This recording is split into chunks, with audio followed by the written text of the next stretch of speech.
ගරු ස්වාමින් වහන්සේ සබ්බපාපස්සාකරණං කුසලස්ස උපසම්පදා සචිත්ත පරියෝදපනං ඒතම් බුද්ධානුශාසනං සියලු බුදුවරයන් වහන්සේලාගේ දේශනාවන් කැටිවුණු මේ ගාථාවේ තියෙන බලය කුමක්ද? මෙම ගාථාව ශ්‍රවණය කිරීමෙන් මෙනෙහි කිරීමෙන් කෙනෙකුට එහි ගැඹුණු ශක්තිය ලැබෙනවාද? එහි ලැබෙනවා.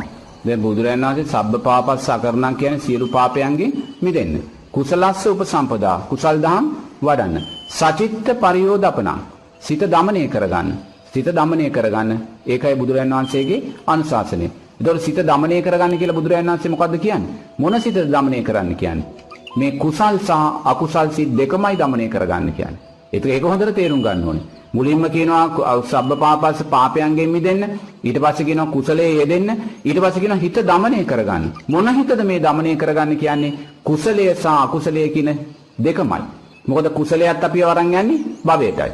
අකුසලයට අපි වරන් යන්නේ භවයටයි. අකුසලයේ දුගතියට අරන් යනවා, කුසලයේ සුගතියට අරන් යනවා. නමුත් සුගතියට අරන් ගියත් කවදා හරි අනාගතයේදී පහළ වෙන දීර්ඝ අබුද්ධෝත්පාද කාලවල අපි ආයිමත් සතර අපායන්ට වැටෙනවා. එහෙනම් බුදුරජාණන් වහන්සේ එතනදී අනුමත කරන්නේ ඒක බොහොම ගැඹුරින් අපි දකින්න ඕනේ. බුදුරජාණන් වහන්සේ එතනදී කියන්නේ මොකද්ද? අකුසලයෙන් මිදෙන්න. කුසල් වඩන්න. කුසල් වඩලා ඊළඟට කුසලයේත් අකුසලයේත් අනිත්‍ය දකින්න. ඒ කියන්නේ භව නිරෝධය සකස් කරගන්න. එතනයි බුදුරජාණන් වහන්සේ එකෙන් අදහස් කරන්නේ. තේරෙන? ඉස්සෙල්ලාම අකුසලයෙන් මිදෙනවා. මොකද දැන් මායයට ඔබලාව අකුසලයේ තුල කොටු කරන්න බෑ. තේරෙනවද? ඔබලාව අකුසලයෙන් කොටු කරන්න බෑ. ඔබලාව දැන් අකුසලයේ හඳුනනවා. එහෙනම් මායя දැන් ඔබලාව කොටු කරන්නේ කොතෙන්ද? කුසලයෙන්. කුසලයෙන් දැන් මායя ඔබලාව කොටු කරන්නේ. කුසලය කියන්නේ මොකද්ද? පින්කම්, දානය, සීලය, මෛත්‍රිය, සමාධිය. මේවා කුසල්. මේවෙන් තුලින් තමයි ඔබව දැන් කොටු කරන්නේ. මොකද මායя දන්නවා මේ සම්මා සම්බුද්ධ ශාසනයේ දීප්තිමත්ම අවස්ථාව මේකයි කියලා. මේක සම්මා සම්බුද්ධ ශාසනයේ දීප්තිමත් අවස්ථාව.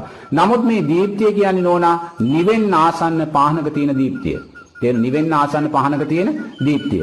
ඒ කියන්නේ මේක බඩාත් කාලයක් තියෙන දීප්තිය. නමුත් මේ සම්මා සම්බුද්ධ ශාසනයේ අවසාන අධිගමලාභින් පහළ වෙන යුගය තමයි මේක.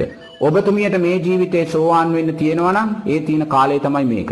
තේන ආයිමත් අපිට කාලයක් එන්නේ නැහැ. මායя දන්නවා මේක තමයි සම්මා සම්බුද්ධ ශාසනයේ තියෙන සස්ත්‍රීකම අවස්ථාව කියලා මේ මොහොතේ. ඒ නිසා මායя මේ වෙලාවේ හදන්නේ මොකද? ඔබලාව කුසලයේ තුල කොටු කරන්න. කුසලයේ තුල කොටු කරලා තිබ්බනම් ඔබලා දිව්‍ය මනුස්ස සැප ලැබමින් එතන ඉන්න තමයි බලන්නේ. එහෙම වෙලා තව අවුරුදු 200ක් ගියාට පස්සේ සම්මා සම්බුද්ධ ශාසනය අතුරුදහන් වෙලා යනවා.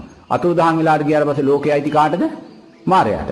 ඊට පස්සේ අනිවාර්යයෙන්ම ඔබලා මායයාගේ ගහන්නේ. ඒ කියන්නේ සංසාරේ මෙච්චර කාලයක් අපි කුසලයට කොටු වුණා. තේරෙනවද? අකුසලයේ හඳුනගෙන කුසලයට කොටු වුණා. එහෙනම් මේ මොහොතේත් අපි ලෑස්ති වෙන්නේ කුසලයට කොටු වෙන්න නම් ඒ කියන්නේ අපි මායයාගේ ගහණයට එතනත් අහු වෙලා තියෙන්නේ. මොකද නැවත සුගතිය උපතක්.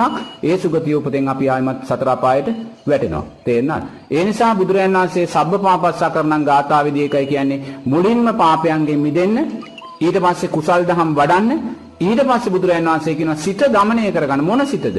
මේ කුසල් සහ අකුසල් කියනා වූ සිත් දෙකම දමනය කරගන්න. ඒකට බැඳෙන්න එපා. ඇයි බැඳුනොත් භවය කරායි අරන් යන්නේ කියන කාරණේ. ඉතින් ඒ නිසා මේ ගාථාව ජීවිතයට දරාගත්තොත් ඒ දරා ගැනීම තුල සෝවාන් ඵලයටපත් වෙන්න අවශ්‍ය වූ සාධක අපි ජීවිතයට එකතු කරගන්නවා.